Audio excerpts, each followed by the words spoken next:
தமிழின் தனித்தன்மைகளில் இந்த வீடியோவில் பார்க்கலாம். தொன்மையும் தனித்தன்மை வாய்ந்த இலக்கண இலக்கிய வளமும் உடையது தமிழ் மொழியாகும்.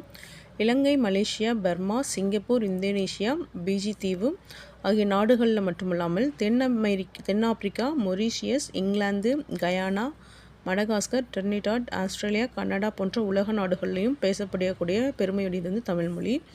திராவிட மொழிகளில் பிற மொழி தாக்கம் மிகவும் குறைந்ததாக காணப்படும் மொழி தமிழ் மொழிதாகும். தமிழ் மொழி திராவிட மொழிகள் சிலவற்றின் தாய்மொழியாகவும் கருதப்படுகிறது. ஒரே பொருளை குறிக்க பல சொற்கள் அமைந்த சொல்வளமும் சொல்லாட்சியும் நிரம்ப பெற்ற மொழி தமிழே ஆகும். இந்தியாவின் தொன்மையான கல்வெட்டுகளில் பெரும்பாலானவை தமிழில் தான் அமைஞ்சிருக்கு. தமிழின் பல வேர்ச்சொல்கள் ஒலியன்கள், அதாவது அடிப்படை ஒலிகள் ஒலி இடம்பெயர்தல் என்ற விதிப்படி பிற திராவிட மொழிகளில் வடிவம் மாறியிருக்கின்றன. சுற்றுப்பெயர்களும் மூவிட பெயர்களும் பெரும்பாலும் குறிப்பிடத்தக்க மாற்றங்களை பெற்றிருக்குது. அத்துடன் தனித்தன்மை மாறுபடாமல் காலந்தோறும் தன்னை புதுப்பித்து கொள்ளும் பண்பும் கொண்டதாகவும் தமிழ்மொழி விளங்கி வருகிறது.